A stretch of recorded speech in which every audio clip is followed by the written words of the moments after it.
astral projection, and then you learn that some people use it for evil. I thought my intentions were good. I thought if I could just like muster up enough positive energy that I could push the negative energy away and it couldn't mess with me. Cameron Clark professed faith in Christ as a boy, but in high school he began being drawn to New Age philosophies. I would have still said that I was a Christian, but I didn't think drinking or smoking pot was wrong. I thought that that was just fun. I just looked for, well, maybe there's like a spiritual way to justify the life choices that I was making. Crystals or magic or whatever. I mean, it's fine. He also says he was sexually abused as a young man, which resulted in a deep distrust of people. It happened more than one time. Having an experience like that, you don't feel safe in the world. You still hold most people at a distance to the extent that, like, you know you should care about that person, but it's still very easy to, like, just let go and not care. When Cameron went off to college, his interest in New Age grew. I felt like I was taking control and, like, could have some kind of control over what was happening in my life. It's cleverly worded as healing or evolving. The New Age told me that Jesus was an ascended master. He was just a human who realized he was God. Beginning to believe them, you run up against what you were taught or what you learned when you were younger. Cameron's parents became concerned. My husband and I would pray, not understanding and pleading with God to give us the right way to approach it, also to give us patience to talk to him without alienating him. Eventually, his interest turned to a near obsession. Crystals were attractive because they were supposed to be healing, energy, manifestation.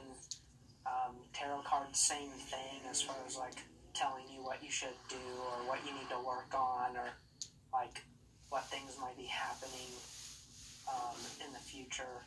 Cameron also tried LSD for the first time in college. But after a while, this combination of drugs and witchcraft took a darker turn. Cameron began being tormented by spirits at night. Stuff comes into your dreams, you see it around, it moves really fast. So I was really trying to figure out, like, this is spiritual warfare or psychic attack. I just want people to leave me alone. About that same time, Cameron read an article, ironically in a New Age magazine, that made him question his new beliefs. Jesus was in there with his words from Matthew 5:44 and Luke 6:28. Love your enemies, bless those who curse you, and pray for those who persecute you. And I thought, okay, Jesus, like, can you help me do these things? Through a mutual friend, Cameron met Pastor Chad Osborne and his wife Hunter, a former Wiccan who had turned to Christ, and whose story was featured on the 700 Club. She invited me to have dinner with them, and that was incredibly impactful because there's a number of things that they explained. What I remember about that night is Cameron coming and sharing some experiences that he was having, like seeing things, seeing what I interpret to be just dark forces, and him just really being terrified about that. And we shared with him, there's only one way to be free of that thing, and that is to submit to Jesus. Because of the spiritual seeds that were planted in his childhood, Cameron responded quickly. When I prayed and asked God to make himself real to me, I believed that he would. And he did. I just realized that Jesus was Lord, that I needed him to take control, that I needed him to save me. I literally bowed down on my knees and I gave my life to God. I gave my life to Jesus.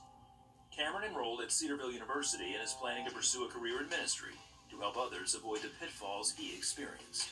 His spirit has faithfully worked in me. I'm not paralyzed by thoughts that I can't overcome.